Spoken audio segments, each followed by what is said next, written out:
And in studio with me, I have the legendary actor Kurt Egelhof. He's also the co-actor in The Last Victims. Welcome, sir. And can I say that it is such an honor to finally get to meet you in person, and also thanks for all the years that you've given us and entertained us.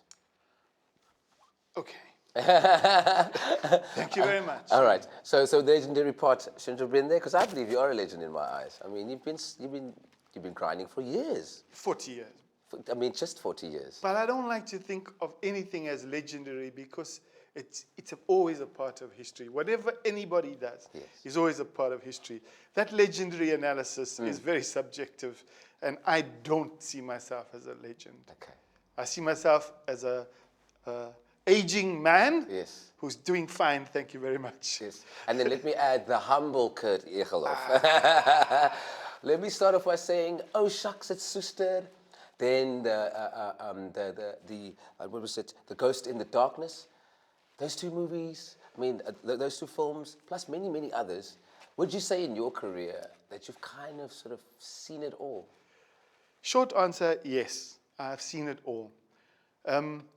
Before Schuster, there were some like B and C movies that we shot during a tax break period in South Africa in the early 80s. And those were my learning ground, where I was just an actor looking around going, how's this all working? Because I graduated in 1980 with a drama degree, and my first love was towards the theater. So the movies only came in the mid-80s, movies and television. But Schuster, yes, it was big in South Africa, but in my mind, it was a small film. Oh shucks, here comes Untag. Yes, yes. It was a small film, and I had a small role. And yes, it was funny, but I knew this was just a stepping stone. Yes. Ghost and the Darkness, there's a lovely story, if I may share that. Yes. I was up for the lead, man. Oh, all right. I was up for the lead. It came down to me and Ompuri. Okay. Because Ompuri got it in the movie, a fantastic Indian actor. An American director called me once and he said, dude, I've tried as hard as possible to give you this lead, but I can't because you're too good looking. All right.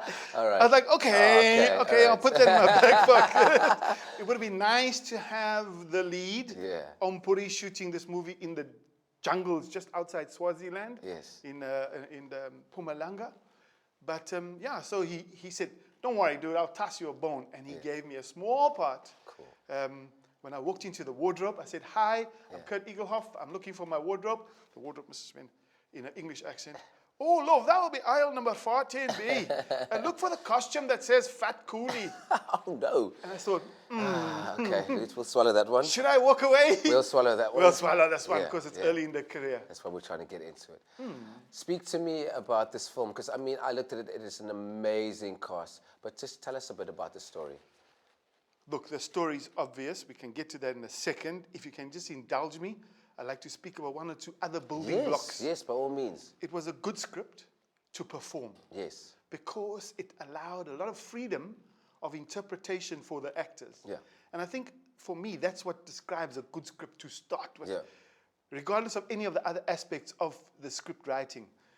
The dialogue lent itself to as much interpretation as possible that a half-decent actor could engage with. Yes. And I was very grateful to have my co-star, Sean, who understood that right from the get-go. Yeah. So we bonded quickly. So from a point of creative relationship in the movie, it was an amazing thing for me to have done.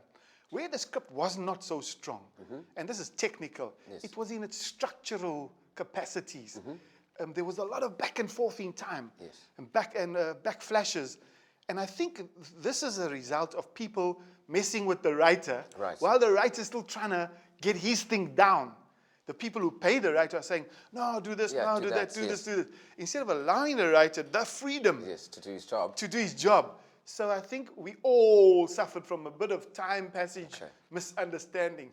So I made a big chart on my wall where I was living when we shot in KZN.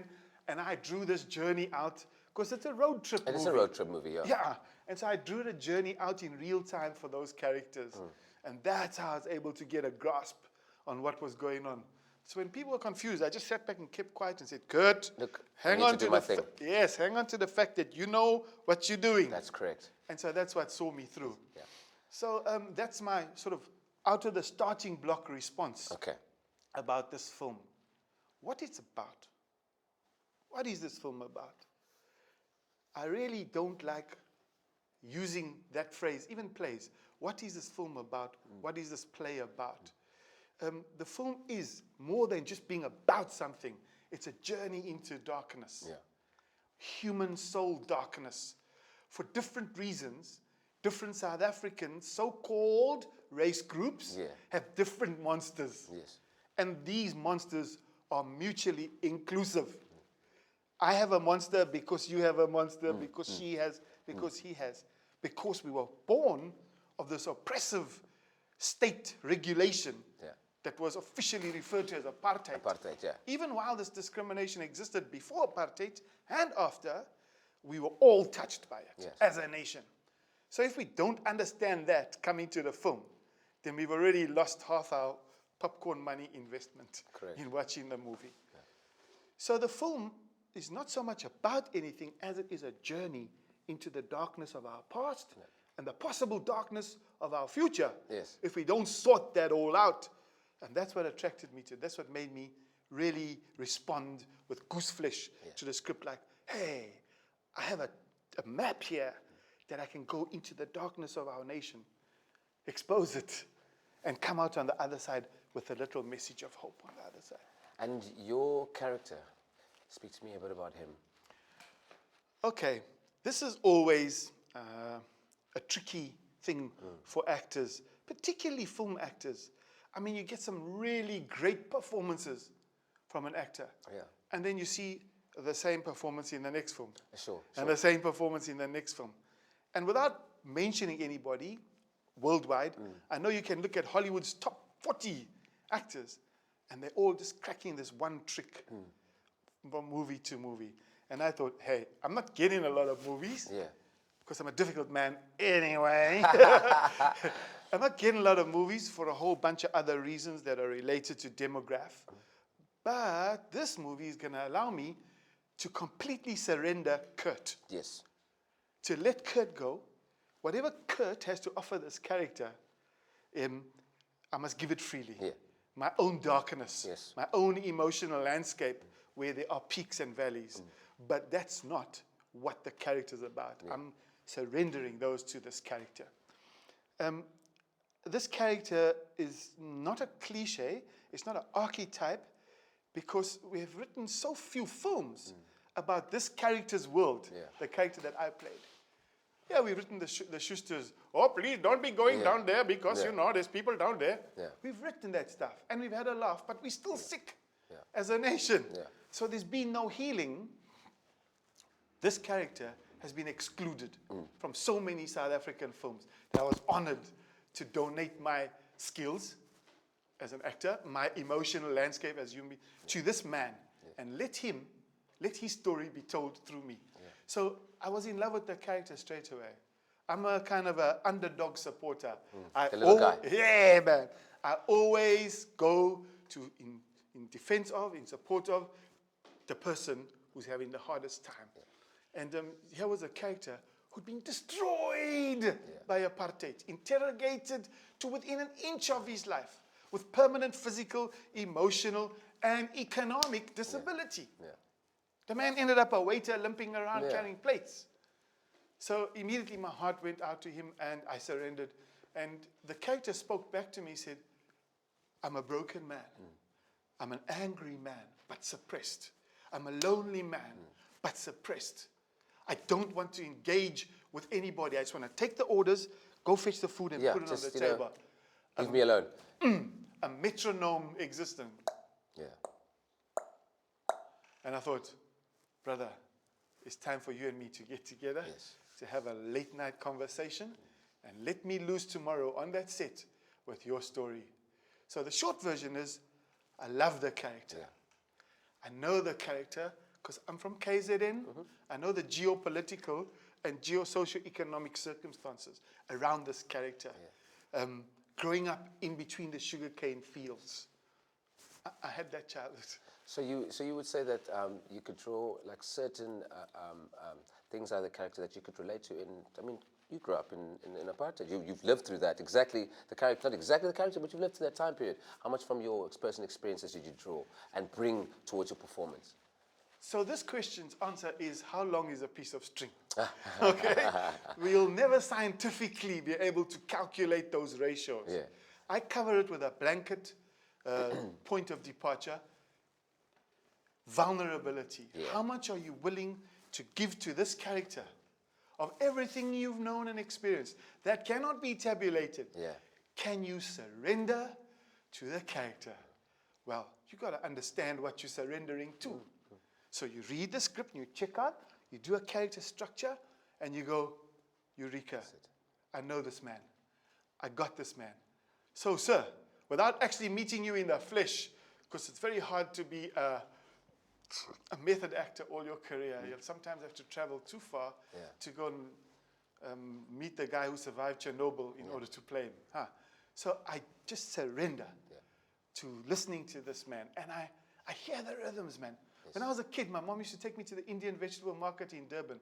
And I was this high, pulling the little wicker basket, looking up at all these people going, 40 cents a bunch, uncle, 40 cents a bunch, come here. And I'd hear all these wonderful sounds.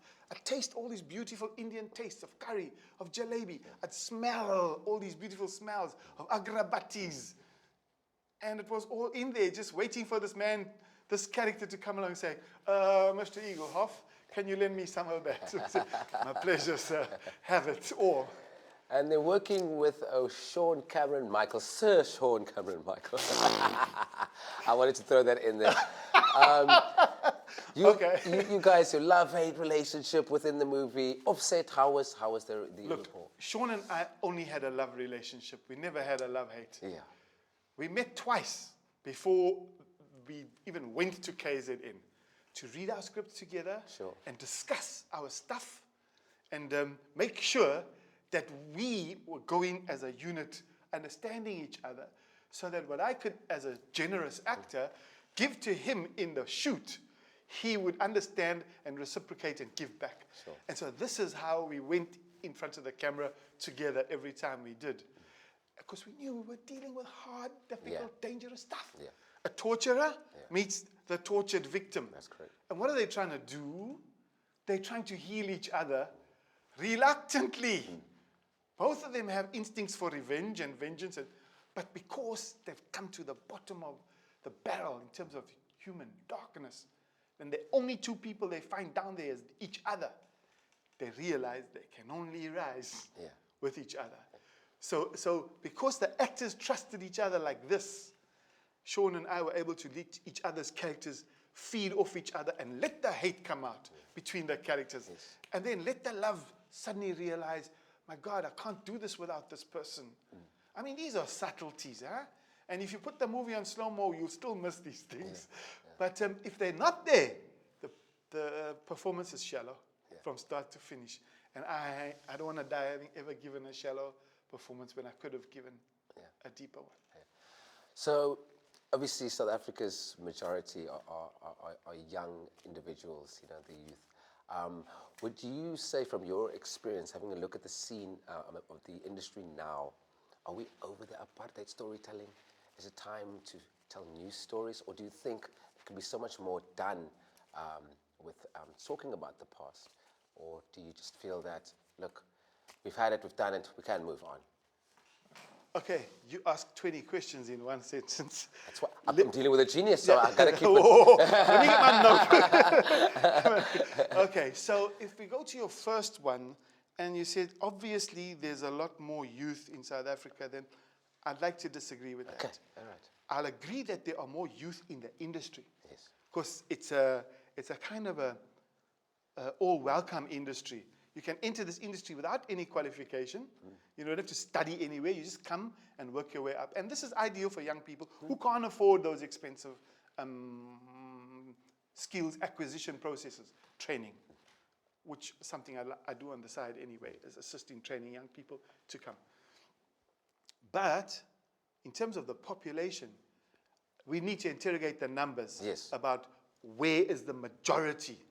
And also redefine, are you going to call a young person someone who's turned 34.999?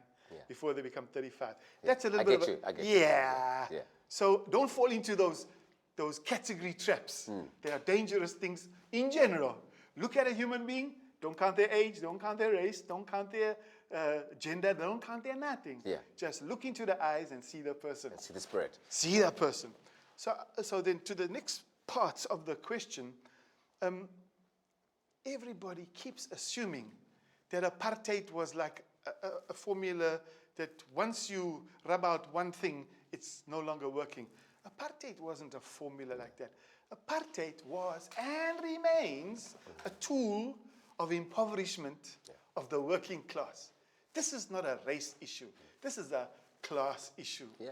And apartheid was cleverly constructed to keep people poor and uneducated so that we could have a labor force that doesn't question anything about its culture and just goes into the mining industry, the car manufacturing industry, accepts small menial wages and doesn't even know the profit value of their labor being exploited by the owners. So I'm not easily convinced or sucked into race discussions because I have contempt for race discussions. People who only want to analyze things in terms of race, they're like, come on, wake up, see this thing. So to say that apartheid is over, I think, no. The whole world is still suffering from it. South Africa is still suffering from it because, generally speaking, our people have gotten poorer even after the so-called liberation from apartheid. So our nation is on a continuum of impoverishment, and all we did was take the rubber, rub out the A word, and put something else in there, emerging, underdevelopment. So the new stories can be told then. please, Lord, please. This is the question. New stories can be told. Please bring the new stories. And you know what? They're not new stories because there's only 5 stories in the human race. If you look at the first 5 books of the Bible, sorry, I haven't read the Quran at all, so I can't reference that. But I can reference a small knowledge of the Bible. Genesis. What is Genesis? There's Adam and Eve. In the movie terms, that's called boy meets girl. How many stories have you seen in movies about boy meets girl? Endless. Boy loses girl. And then there's man against nature. How many movies have you seen? In the Garden of Eden, they do something and they turn and nature is now hostile towards this young couple trying to make a go of it. So how many movies have you seen about man against nature? Earthquakes, flood movies, all those things. So without getting too much into that kind of lecture, let me say, there are no new stories. What we need to do is we need to tell our stories in a new way. In a new way. Yes, sir. And South Africa has not done that. South Africa labeled this one con that you put in front of me in the first question, age con. South Africa made ageist thing, and then apartheid thing. And all along, it's only been human stories. We just fell into a trap of telling these stories in a specific way. We fell into those traps. We didn't go underground and see what's the DNA of this narrative that this person is experiencing because of that person. Because the whole society is connected. There are no isolated stories. You can't tell me there's a movie only about Indian people. You can't tell me there's a movie only about colored people. Oh, that gets to my giddy limit. When they say, no, this is a colored movie, you know, it's from the Cape Flats. No, you don't know what you're talking about. Must be respected like this.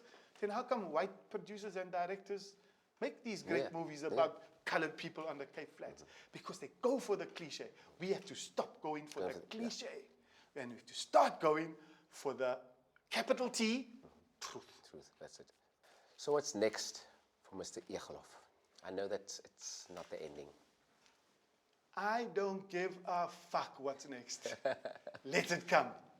Whatever it's going to be. Because I'm ready every day of my life for everything, whatever's new. Let it come or not come. I can drive a car. I can deposit a check. I can direct a movie. I can produce a movie. I can teach. I've got 900 students worldwide online that I'm teaching how to make movies with their phones in their areas.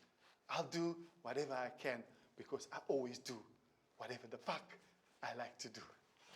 Thank you very much for this interview, sir, and I wish you many more films and we'll definitely keep our eye on you because you definitely are one of the actors that I like to keep my eye on.